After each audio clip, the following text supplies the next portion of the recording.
Hello there, Ray here. Another 1.14 snapshot is out. This is 19W4A. With this snapshot, they have introduced another function to one of the utility blocks that they have added earlier, as well as did a bunch of fixes to do with 1.14. I'll be going over all the changes today. And remember, if you haven't already subscribed, go ahead and do that. Stonecutters can now be crafted as well as used in survival. The way they craft up a stonecutter is that you have 3 stone blocks with 1 ingot above it, and this will produce 1 stonecutter. You also can find it in the Decoration tab at the very bottom in the Creative menu. The way that you use the Stonecutter is you right-click on it, and this will go into the GUI, and then you can put items over here that can be made into slabs, stairs, and other variations that can be done with stone. So I'll go ahead and I'll just shift-click in some cobblestone, and you can see now we have a selection here, so we can choose between slabs, cobble stairs, and even cobble walls. And then if you shift-click the outcome of the Stonecutter, it will turn the entire stack into an entire stack of cobble walls. It'll also make a very interesting noise. Noise is kind of like a saw noise. Let's listen to that again.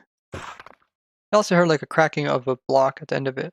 Now, not only can it just do slabs and stairs, it can also convert stuff such as go directly from stone all the way to stone brick walls. So it can do like 2 steps at a time.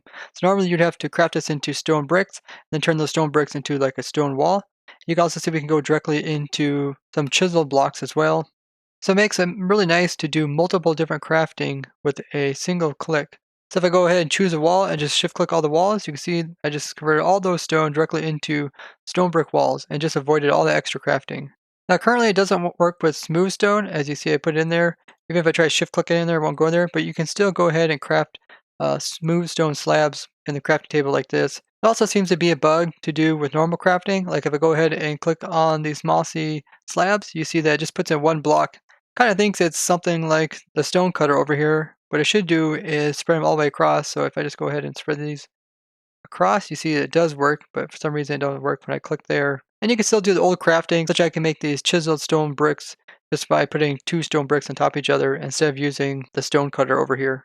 So Stonecutter is pretty much just giving you 64 of whatever you click on. So if you have 64 over here and you click on some walls, it's going to give you 64 walls. You do the same thing with stairs, and you click on them, you get 64 stairs. And if you have 64 blocks in here and you click on slabs, you're going to get twice as many. So the way that this compares to like the crafting table, if you take these 64 and then you would shift click them, you see that I come up with almost 2 stacks with a little bit extra.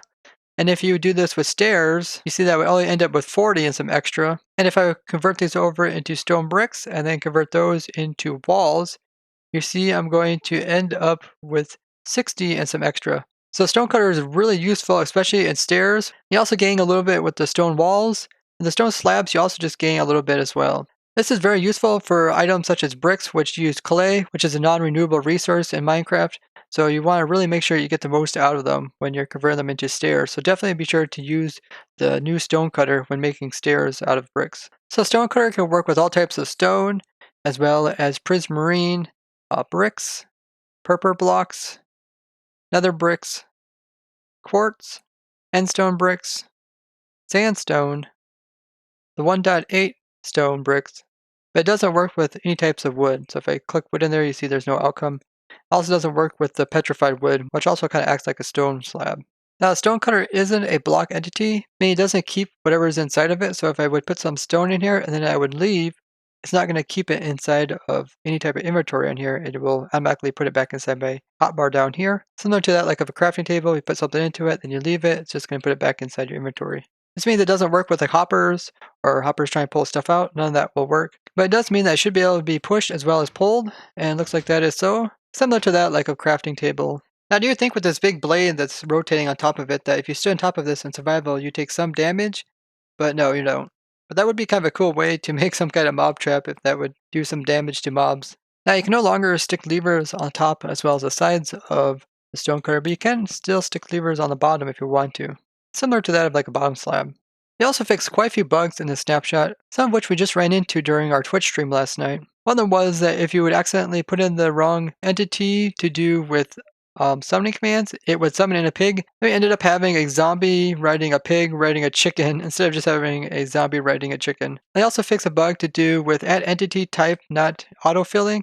This was a problem we also had during the stream, so we thought commands were broken in some way. They fixed some bugs to do with campfires. Some pixels were missing. Also, when the campfire was unlit, it was still allowing players to get burned, and players are also getting burned when they're just close to it, not necessarily on top of it. They also fixed a bug to do with composters. You guys showed me, I was asking if it's possible to make a composter stay at level 7 without it automatically going up to level 8. And you guys point out that you can go ahead and push a composter while it's still at 7 and then it'll freeze this way. But they said they have fixed this, so let's go ahead. It's currently at 6 and we'll upgrade it to 7 and then we'll move it. And yeah, it still converts over. So I think they need to make an official way to keep it at level 7. Otherwise, it seems that you're not going to have a signal strength of 7. You only have to deal with 6 or 8, which removes some of the nice uses that composters could have in the future of redstone. Something I forgot to mention in the previous snapshot is that composters will naturally generate with villages. They'll be sitting here similar to this one by a farmland, but maybe in the future villagers will be able to interact with this and automatically fill up their own composter. Also fix a bug to do with smokers as well as blast furnace. When clicking over here would reset the progress of over here. And they did fix a bug to do with cartographer tables where putting a map inside of it and then locking it will allow you to actually duplicate the map. As well as fix a problem that scaffolding wasn't showing up on maps. They also made some changes from the initial scaffolding. So normally you could just click on the bottom and you just keep stacking them up, and then if you want to click to the side, you kind of click to the side. You can still stack them upwards just by clicking on the bottom. But now when you want to go off to the side, if you just click to the side, it's going to continue to stack them above. If you click above, they can do the same thing. You kind of have to aim downwards in this direction. This will put it over there. This will put it over there. That's how you can put them onto the side. Now when it comes to actually working with these, you see that they changed them so that there is not only a top platform, but also a bottom platform for the scaffoldings that go off to the side. Now once you're on these, you can do the same kind of thing. You can kind of click to the bottom in this direction, and you can place more over here. So another thing that they changed is that you can no longer place scaffoldings directly inside of entities. You have to make sure that they don't collide with anything. So you can't place them directly where you're standing. And this kind of changed up the whole idea about being able to place them in different directions. So if you're on here like a ledge and you want to place them above, you have to hold down shift and then click on top of it, and that'll place it upwards. You gotta make sure you're not in the actual block that you're trying to place it. And then from here, you can always click up, as well as you can click off to the sides if you want to build to the sides. So it's a little bit strange, but once you get the hang of the new rules, you should be able to build a scaffolding similar to that when they released it. They fixed a bug to do with when putting a book in here and trying to take it out. If you take it out, when your inventory was full, it would just delete the book. Something I showed in the snapshot where they introduced this. They also said that they have improved the collision code, which should improve the performance with entities colliding with different things. Bye-bye!